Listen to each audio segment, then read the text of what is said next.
O M a ele, a sombra e o Satã na psicologia analítica. Em 1957, ao ser questionado por Ignaz Tauban sobre a existência da sombra na figura de Jesus, Ion 2015, p. 59 afirmou que a concepção de que o mal seria apenas uma sombra é otimista. O mal é uma realidade. Ou então o bem também não é. O famoso psicólogo analista traduziu o bem e o mal como forças de mesma potência e equivalência, uma complementar à outra, onde a existência de uma equivale à existência da outra, na ordem cristã de mundo. Assim, o mal, no âmbito da realidade psicológica, é a limitação efetiva e mesmo ameaçadora do bem, pois ambos se contrabalanceiam. Ion, 2013 b. p. 80. O conceito de mal que rege nossa atual sociedade ocidental possui uma origem judaico-cristã, tendo Deus como origem do bem e Satã como senhor do mal. Ion classifica essa relação dualista de bem e mal como binários, atentando para sua origem no segundo dia da criação do mundo, demonstrado pelo livro de Gênesis no Velho Testamento. Com este termo, Ion traz o princípio religioso histórico do mal no contexto judaico-cristão. Na tarde do segundo dia da criação, depois de Eva separado as águas superiores das águas inferiores, Deus não disse que era bom tal como nos outros dias. É isto precisamente porque no segundo dia Deus criou o binários, o número binário que é a origem do mal. Sanford, 1988, p. 81. Foi dentro do Velho Testamento que se desenvolveu o questionamento sobre a existência do mal, do qual o cristianismo se utilizou como fundamento para a prática de controle social em seu processo de construção histórica. Em uma análise rápida, Yahweh é a própria dualidade em que se determina a criação e destruição, vida e morte, luta e paz, o binário. Isso pode ser percebido em Isaías 45, 7, quando Yahweh afirma que eu formo a luz e crio as trevas. Asseguro o bem-estar e crio a desgraça. Sim, eu, Yahweh, faço tudo isso. Bíblia, 2002, p. 1325. Esse posicionamento divino traz a ideia da criação do mal como um dos maiores questionamentos do mundo ocidental. Essa relação, causadora de angústia, parte de uma existência divina anterior aos conceitos ocidentais, que não eram questionados pelos hebreus, já que qualquer criação nunca chegaria a medir forças com Yahweh. Foi dentro do cristianismo que os pensamentos maniqueístas, utilizados pelos pais da Igreja, deram grandiosidade a Satã, agora como um adversário da humanidade e fiel combatente a Deus. É a partir do binários que surge o Satã, sombra, a oposição à ordem imposta e aos dogmas centrados na manutenção do poder religioso cristão, capaz de controlar aqueles que abaixo se encontravam em uma hierarquia de poder institucional. Pelo fato de o cristianismo possuir raízes patriarcais judaicas e reproduzir tal comportamento, o feminino surge do binários e torna-se sombra do masculino. O binários é o diabo da cisão, da desagregação, e é também o feminino. Ion, 2013 b. p. 85. Por este pensamento, percebe-se que a suposta fragilidade de Eva, frente à serpente do paraíso, serve para ocultar a fragilidade de Adão. Pois, no pensamento da Igreja primitiva, homem é criação de Deus e a mulher criação do Satã, já que esta é passível de manipulação por ação do mal. A sombra faz parte do complexo de arquétipos conscientes e inconscientes que compõe o self-si mesmo, que se expande a cada nova interação, independentemente do nível. É o lado escuro, aquilo que é rejeitado, excluído, incômodo e vulgar. É o oposto que se molda à vida escolhida ou imposta. Como afirmou Ion, a sombra não é má, ela é multifacetada. É a variável que possui sua construção na experiência adquirida, é a portadora de vida e de mudança que vivifica o ego que pertence ao self. A sombra é o Satã portador da luz, capaz de iluminar e guiar o indivíduo a sair da escuridão mental da negação. É a busca pelo conhecimento gerador de dúvidas. É o questionamento que induz ao incômodo. É a dúvida constante das verdades tidas como absolutas. Sanford, em relação à sombra, afirma que O termo sombra, como conceito psicológico, refere-se ao lado obscuro, ameaçador e indesejado da nossa personalidade. De modo geral, esses padrões de ideal, que direcionam nosso modo de ser e de agir, pertencem à nossa cultura de acordo com as necessidades da sociedade e com os padrões morais judaico-cristãos, 1988, p. 64. A sombra é o mal residente em nosso inconsciente, necessário para a iluminação do consciente, é o fazer-se luz, é o tornar-se Deus em forma de arquétipo do si mesmo, sabendo que uma das origens do mal parte de uma lógica criacionista, que se inicia no segundo dia da criação, quando Deus omitiu-se daquilo que fizera como algo bom. Surge uma pergunta fundamental para este texto: o que é o mal na psicologia analítica?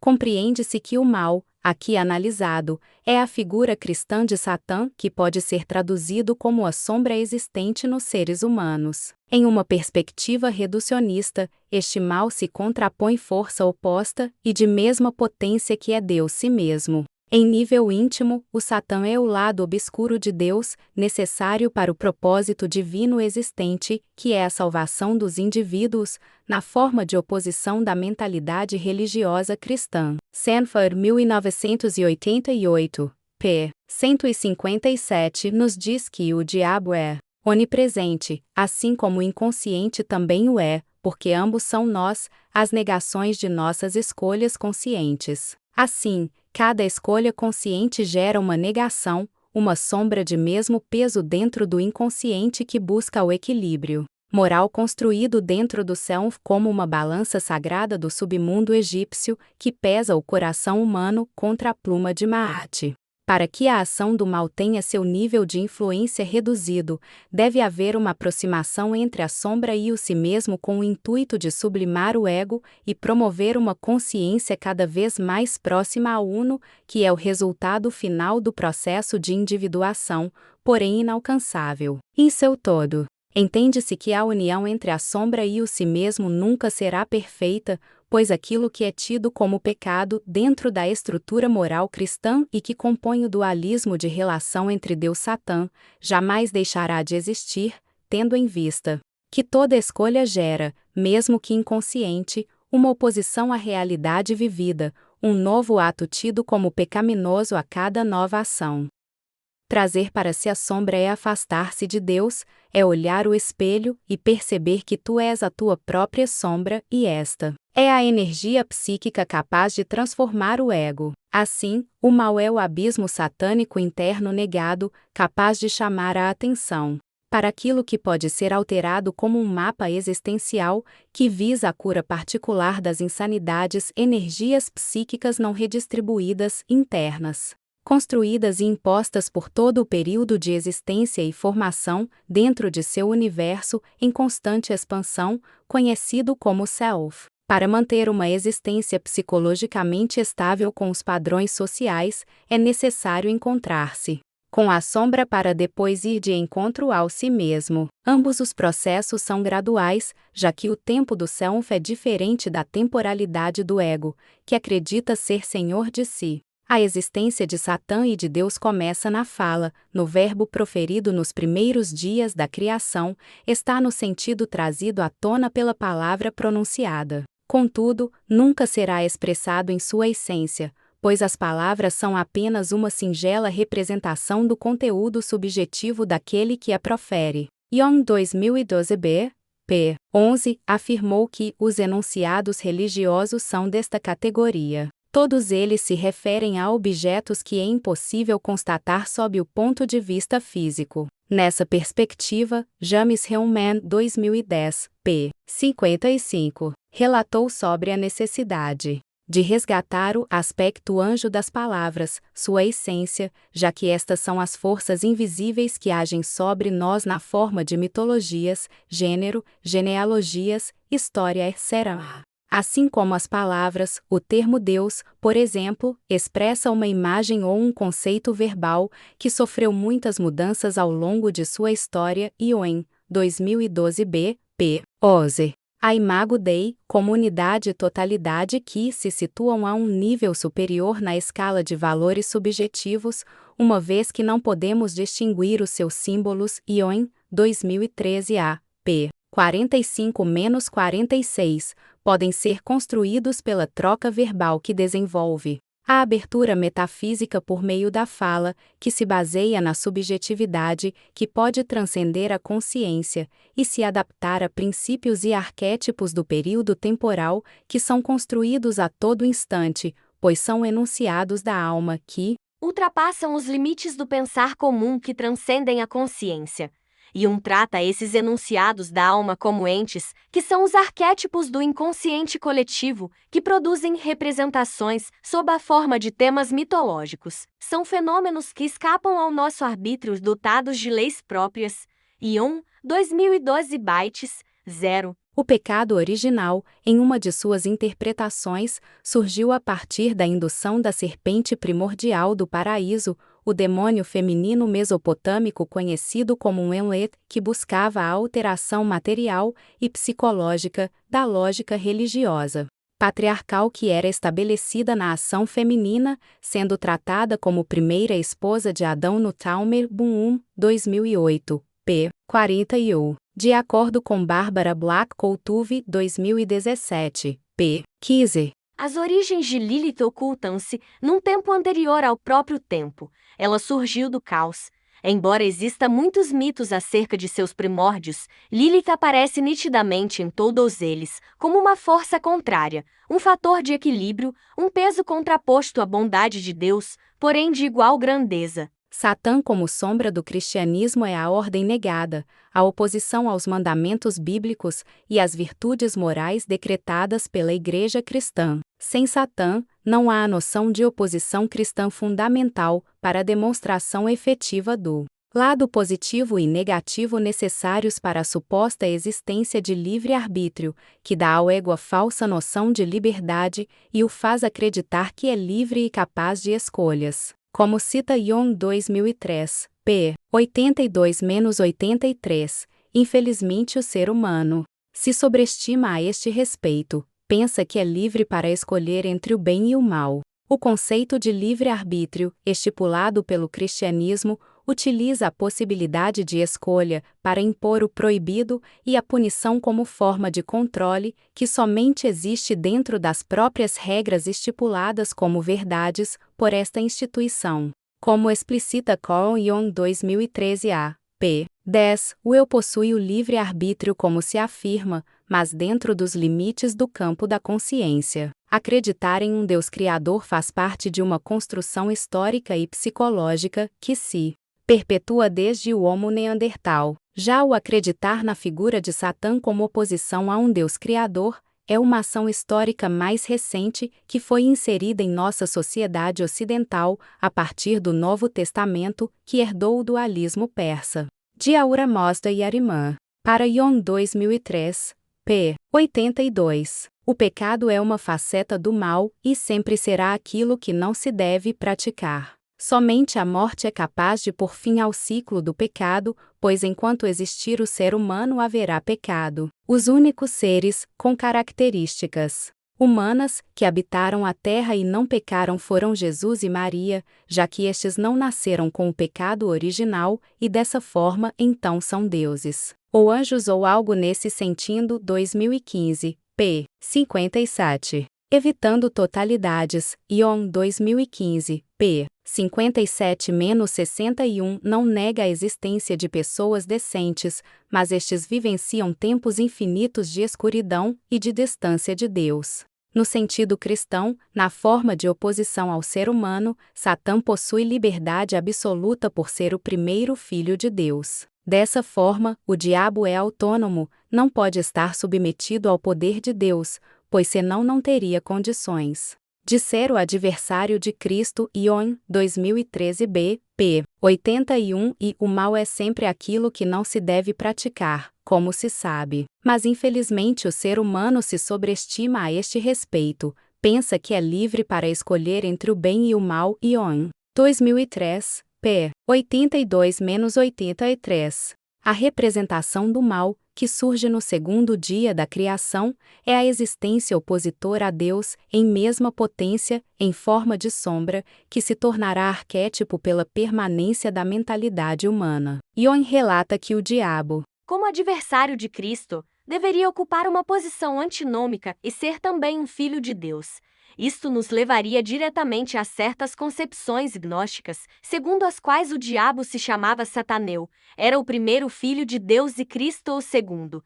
2013 bytes, p. 77. colocar fim a esse dualismo seria causar um colapso estrutural nos indivíduos guiados pela lógica cristã. Suas bases de existência religiosa perderiam o sentido, mas o ego encontraria uma forma de evitar que sua construção superficial fosse destruída para continuar a ser o dono da casa e senhor de si, atribuindo, assim, novas ressignificações para o término do dualismo e criando algo novo e aceito pelos elementos que compõem o self. Mas isso não evitaria a catástrofe dos padrões mentais. A sombra causa sofrimento ao defrontar o ego repleto de arrogância e suposta onipotência. Esse embate leva à individuação, que é a aproximação entre a sombra e o ego que ilumina o indivíduo, fazendo perceber que o Satã que cai do céu como um relâmpago é o responsável pelas respostas que explicam as angústias existenciais que, inicialmente, podem ser vistas como algo maligno, já que aquilo que é negado é o oposto da regra instituída e observado como pecado. Desta forma, pode-se afirmar que Satã, como perspectiva de sombra, transforma os indivíduos em seres mais sublimes ao limite máximo que poderiam no plano terreno, pois somente no plano metafísico que a individuação perfeita pode ocorrer, que é o retorno ao uno. O indivíduo que nega a existência incômoda de sua sombra, estabelece com o ego uma relação de superficialidade e de fragilidade frente ao si mesmo. Os conflitos e angústias assumem o senso comum e passam a ser desconsiderados em suas profundidades. E as respostas para os problemas passam a ser simples e vulgares. A negação da sombra leva o inconsciente a buscar novas rotas de se representar frente ao ego, porém, a nova representação será mais acentuada e intensa do que a anterior, causando maiores dores e incômodos. A problemática da negação da sombra acentua-se quando a persona 14 passa a assumir os comportamentos na forma de máscara, evitando os conflitos frente ao mundo e omitindo a existência da sombra ao ego. A aproximação constante com a persona leva o indivíduo a falsidades e superficialismos. Sanford, 1988, p. 145. Assim, quanto maior a representação da personalidade exigida pelo momento social, maior é a distância do si mesmo. É olhar o mundo flutuar em superficialidades e negar a tentativa de observar o self em sua complexidade e grandiosidade formadora de deuses humanos. A presença do mal é de tal forma fundamental para a vida no plano terreno que o próprio Jesus partiu ao deserto para confrontar Satã, sua sombra. Foi o contato e o enfrentamento com essa figura arquetípica que fez Jesus entender sua missão e encontrar sua função sagrada no plano terreno. Em relação a Jesus e sua sombra, Ion afirmou que, se reconhecermos um paralelo da manifestação psicológica do si mesmo na figura tradicional de Cristo, o anticristo corresponde à sombra do si mesmo, isto é, a metade obscura da totalidade do homem, que não deve ser julgada com demasiado otimismo. Até onde nos leva a experiência, a luz e a sombra parecem estar divididas, por igual, na natureza humana, de modo que a totalidade psicológica aparece mais ou menos sob uma luz amortecida. 2013, p. 39. Entende-se que para encontrar-se com Deus, é necessária a permissão e iluminação de Satã. O deserto é o retiro psíquico, e às vezes físico, que se faz urgente para alguns indivíduos. Aqueles que foram ao deserto e não conseguiram retornar podem estar em quartos rodeados por médicos e enfermeiros, ou mesmo afastados da realidade social imposta, sendo taxados como loucos em um estado de obsessão arquetípica. O mal é um dos temas mais fascinantes dentro do mundo ocidentalizado, capaz de trazer à tona aquilo que se faz escondido pelo ego, que causa desconforto à alma e pode ser perceptível através da projeção sobre as ações de outras pessoas. De tal modo que vemos algo nos outros que realmente é uma parte de nós mesmos. Sanford, 1988, p. 77-79. Dessa forma,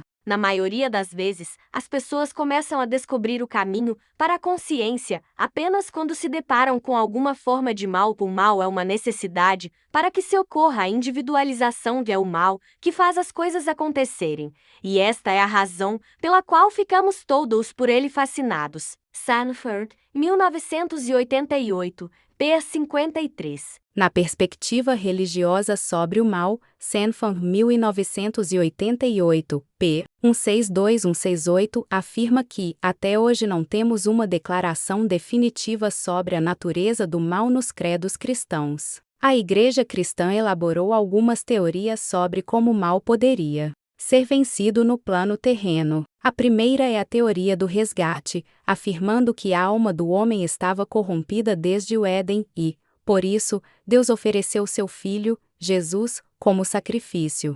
Contudo, Jesus não poderia ser condenado, já que não nasceu com o pecado original. A segunda é a teoria da vitória, onde a crucificação de Jesus seria o campo de batalha final contra Satã, e com a criação de Deus, os humanos estariam libertos do pecado original, por conta do sangue de Jesus que fora derramado no plano terreno. A terceira é a teoria da reconciliação, que tinha como base o exorcismo e suas ações para a libertação dos corpos humanos da influência e do poder do mal. Nestes casos, a missão de Jesus era de combater o mal existente na forma de Satã.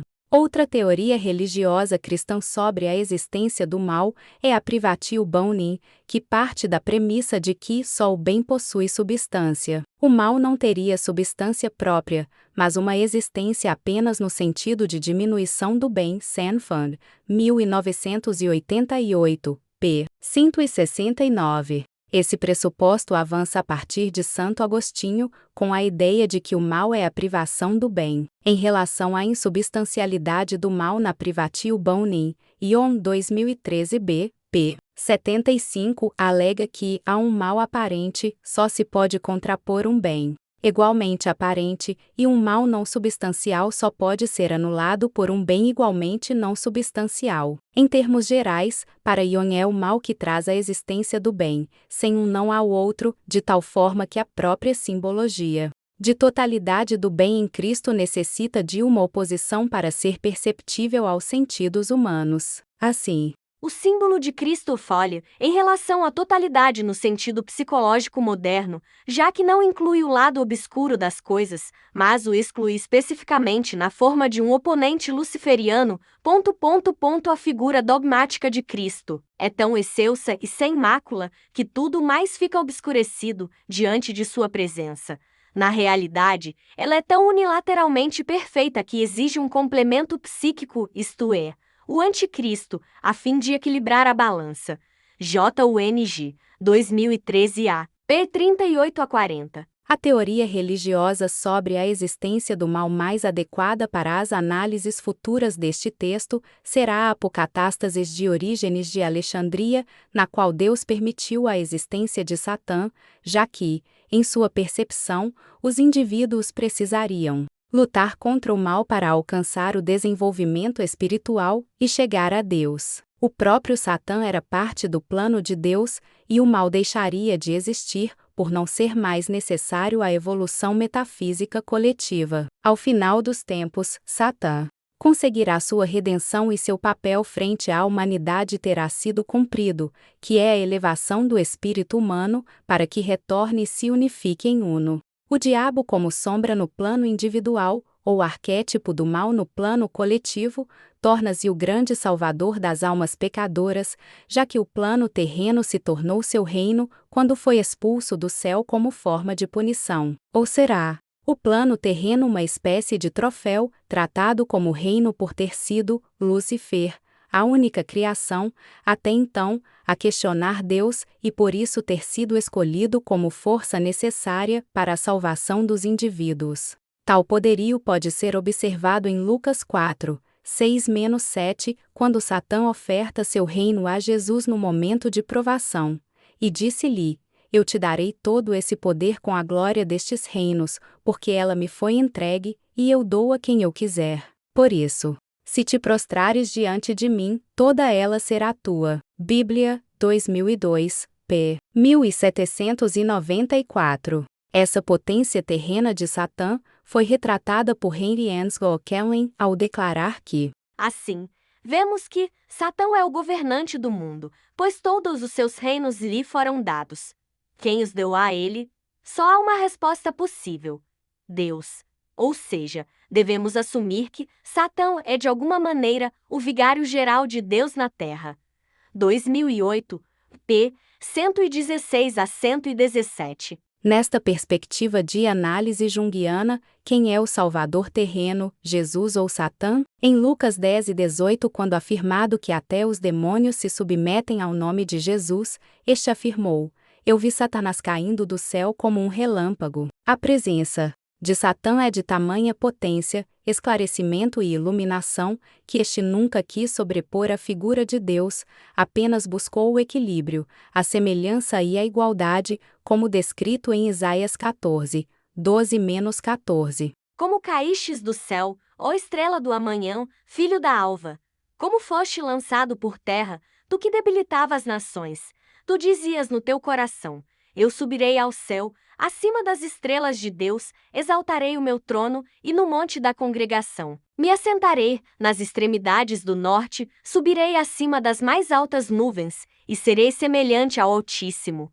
Bíblia, 2002, p. 1276, grifo nosso. Em resumo, não há uma origem definida para a existência do mal ocidental, apenas interpretações de legados culturais persas que foram introduzidos em culturas greco-romanas e que se perpetuam até os dias atuais. Tanto a psicanálise junguiana quanto a religião cristã trabalham com ordenamentos próprios que advêm de avaliações históricas, perspectivas culturais, observações de realidades distintas, teorias formuladas temporalmente, etc. Assim, a psicanálise entende o mal cristão como uma força reconstrutora, intitulada como sombra, que está presente em oposição a qualquer ação tomada consciente ou assumida inconscientemente. A religião cristã, por sua vez, percebe o mal como uma oposição ao divino estabelecido. Ambas as visões estão corretas,